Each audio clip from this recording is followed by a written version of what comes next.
Hello everybody, welcome back to my YouTube channel. My name is Notando and I make videos on construction, lifestyle and travel. If you're new here, welcome, and if you are a returning subscriber, thank you so much for tuning back in. Please do not forget to like the video. On today's videos, we are going to talk about different types of bosses that you might encounter in your career and how to work with, around, or for them. Let's get into the video.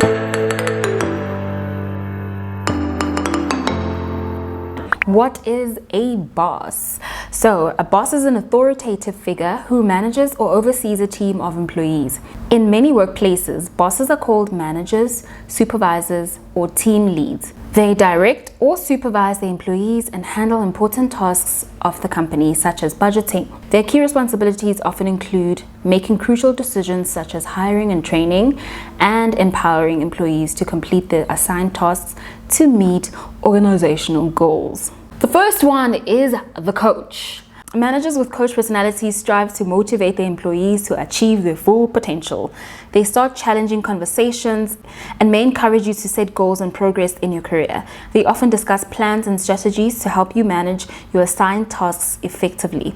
This type of manager may help you identify ways to perform your duties faster or more efficiently. I've never really had a coach. Have I had a coach? Sort of. I think all bosses low-key are coaches. Some just go in depth more than others.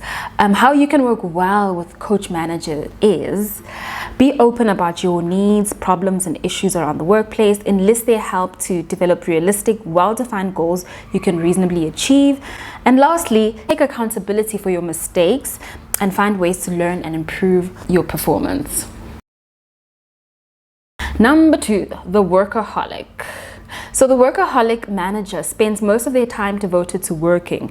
They consider work as one of their highest priorities, and they often work outside their scheduled hours, such as evenings and weekends. They may take limited vacation days or personal time because they prefer to be working. I think in the construction industry, a lot of us are exposed to workaholic bosses, and they also pass it on to you in a way. They're like, if you want to take leave, or if you leave early or want to leave early, it's like a what is wrong with you, or kids of today vibes. But yeah, we're all exposed to workaholic bosses. So you can work effectively with this type of manager by handling your assigned workload without following their behavior of working excessively. So try to do the tasks within the time frame given, so that you don't end up like them. Like, just because you're at work at 6 doesn't really mean that you're being efficient or productive. So try to be productive when you can, so that if they ask for the tasks that they've given you, you're done with them. Finishing your work on time without postponing tasks, which may help you prove you can maintain a healthy work-life balance. With this type of boss, you are going to have to prove that your working hours are enough, that you deserve a vacation. So you need to try as much as possible to do your work within the assigned time. And then lastly, you must clearly state your needs. So you must clearly state in your needs and work policies to ensure your manager understands your own priorities. So yes, sometimes you might not be on time, but also mention your priorities up front. With this type of boss, you might need to also, like, let's say, take leave way in advance, so that it doesn't seem like you're just trying to get out of like tasks that are coming up in the future if you need to take leave. But you need to also say that you've got A, B, C, and D that you prioritize. Be clear, be firm, create that boundary with this type of boss. Number 3, we have the goal setter. A goal setter manager explains objectives and sets challenges to help their teams meet goals within a set period. They expect the employees to perform tasks to the best of their abilities and produce best quality results. They lead by example to show employees how their efforts can impact their performance. Goal setter is a good boss. So how you can maintain an effective relationship with the goal setter is to work hard to accomplish your assigned tasks and aim to produce the best results you can. Ask for clarification when you don't understand what the work is. Don't assume and then you end up like submitting a mistake, especially because they take out the time to sit down and explain to you how to do something. So as you're doing the thing, for clarification, keep asking, just so the final result is what they expect it to be and to the standard in which they expect it to be. And then lastly, share clear and frequent progress updates with them. So sometimes I used to do this. As you're working, you just want to be like, no, I just want to share with them when I'm done. I just want to, send this through when I've done all the things. But I realized that with this type of boss, you can say, okay, out of 5, I've done 3. out of whatever I've done, don't just wait to get to the end. Keep updating them about where you are with each task that you need to do. The empathetic boss. So an empathetic manager strives to understand the employees' viewpoints. They encourage team members to create connections and build collaborative relationships with each other.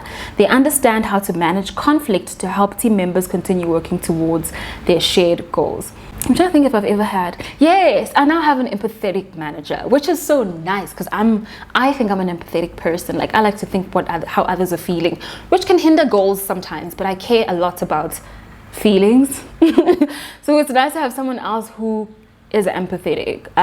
So if you work with this type of manager, make an effort to develop and maintain a positive working relationship with your co-workers, or a positive relationship with your manager, with him. I realize that, like, I'm an introvert predominantly, but I realize that in the morning when he says he's getting coffee and I go get coffee with him, so just so we can have a chat, that's like a meaningful interaction for both of us, you know, to see where I am, how I'm feeling, where he is, how he's feeling. He can give me feedback about my work. I can give him feedback about where I need assistance. But that semi-break from the actual tasks and work that we need to do is very important for the both of us as empathetic people. If you have a boss like that, don't skimp on the small talk or like time to just like bond with him for 3 to 5 minutes and just share a little bit about where you are, how you're feeling. Yeah, that's like right now I currently have like a hybrid working environment, and then him and I decided which days we'll be at the office. So sometimes when we're in the office, I realize that the majority or the bulk of the purpose of us being in the office is like to get clarity on the tasks that I'm doing when I'm working from home, and to also like bond and get a feeling of where we are. And sometimes when you're working remotely, you misread the tone or the urgency of certain things. So having this time with them helps me and him feel, because sometimes I'll be panicking about something, let's say an engineer set up, and then it's like, oh, don't worry about that. No, we just need to get ABC. And then it's just like, oh, that's chilled, cool. I thought, you know, but yeah, empathetic. It's a great trait to have, somebody who cares about the human side of you. So yeah, so you make an effort to develop and maintain positive working relationship with your co-workers and him. You provide input to help them understand your concerns or ideas, so you need to speak up. And then you accept their feedback graciously and use it to improve. The feedback will be gracious as well. They're not going to be harsh to you because they're empathetic. Empathy just means that you can think for the other person. Like, you can put yourself in someone else's shoes, you know. You can imagine yourself, let's say, receiving this feedback. So they try to be as positive as possible. That's an empathetic boss. The participant. The participant manager often wants to engage directly with the team to complete tasks or projects. They often perform duties outside of their job description to help the team achieve the goals.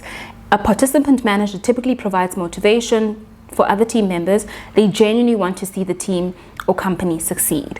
Have I had a participant manager? Yes, I think I have to some extent. It's very tricky in the industry, I think, in construction, because the deadlines are always so tight, but we would all be like working towards a deadline together in the office. So here and there I have I've encountered a participant type boss in my career. To work well with this type of boss, you need to keep them updated on the task you're working on. You need to develop or improve your teamwork skills in order to by working well with others, and you need to identify ways to continue improving your quality of work to help the team be successful. So they're about the team looking good. Everybody needs to look good. No one is thrown under the bus. We are a team and we're working together. Sometimes they'll even take a bullet for you. It's like, dude, you couldn't answer that question. I took it because we are a team and we work together. That is the participant type of boss. And then you have the traditionalist. The traditionalist is a manager who has a fixed mindset about the best ways to lead a team. They focus on the ability to use power and influence to lead others, and they expect employees to have loyalty to their positions and what they represent. Rather than to be leaders in departments, traditionalist leaders often prefer to perform tasks in the same way rather than enhancing changes. Traditionalists, yeah, don't come here with your, maybe we should, this is how it's done, and you do it this way. So you need to learn their way of doing things. I've worked with traditionalists. If they say that column F needs to be highlighted in red, you highlight column F in red. whether it makes sense or not, whether it makes a difference or not. You need to do it the way they want to do it. That's the best way to like work with the traditionalist. You need to also be clear on what you're working on at all times. You need to observe protocols and policies to show your respect to the team or company. You suggest changes by describing ways the processes or tools could improve your work performance or efficiency.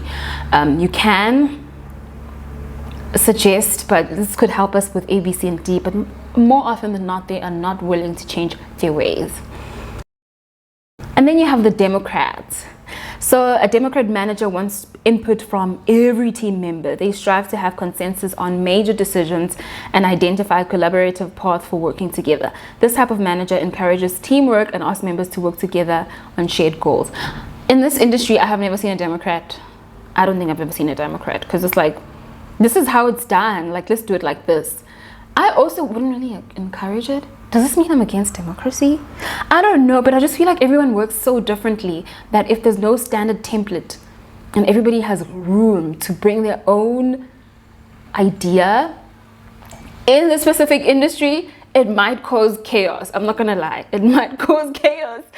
So I've never experienced this type of manager, but maybe it's because of the industry that I'm in. I think maybe in advertising the Democrat works, because people have like, it's a very creative field and it's about how a thing makes you feel. It's not just numbers, it's not cutthroat, it's not like straightforward. It's like, you know, this ad, should we put the dog behind the camera and then run in this angle, or should the dog come from the left side, meet the actress, and then together they run off into the sunset, or should they run towards the camera? I'd understand like a democratic type of situation when people vote with, this one makes me feel happy, this one makes me, but in the construction industry, never really seen it.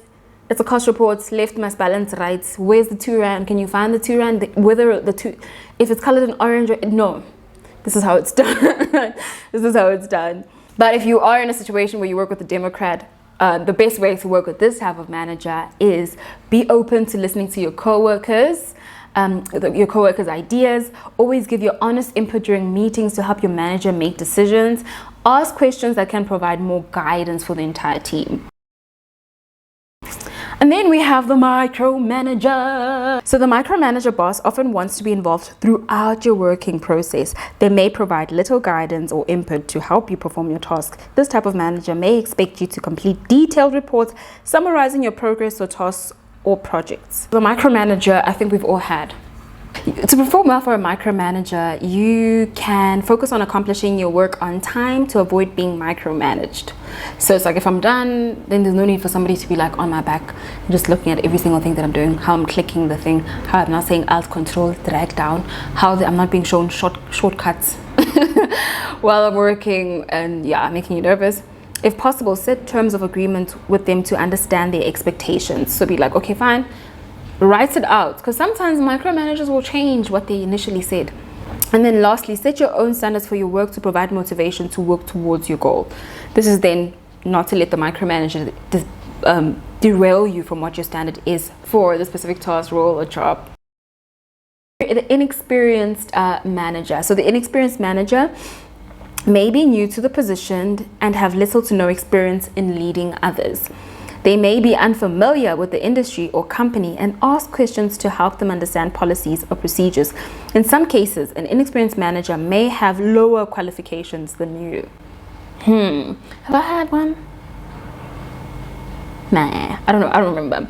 But we have noticed sometimes with our managers that you actually did not know that, did you? Did you know that? Did you know that? What did you not do? What's so small? And it can be frustrating, especially if, let's say, you have like better insights, maybe more experience. If you have more experience, this is going to be very tough for you, because obviously they are learning and they need to know how to do things, but they also want to keep their ego intact. So they might fight with you over things that you know are, this is how it's done, or maybe you've learned like shortcuts to doing things, but then they're like, no, this is how it's done. So you do things the long way around when you have quicker ways or shorter ways or a better solution to do it, because you've done this before, or you've done this longer than this, or you've learned this, you know, compared to them.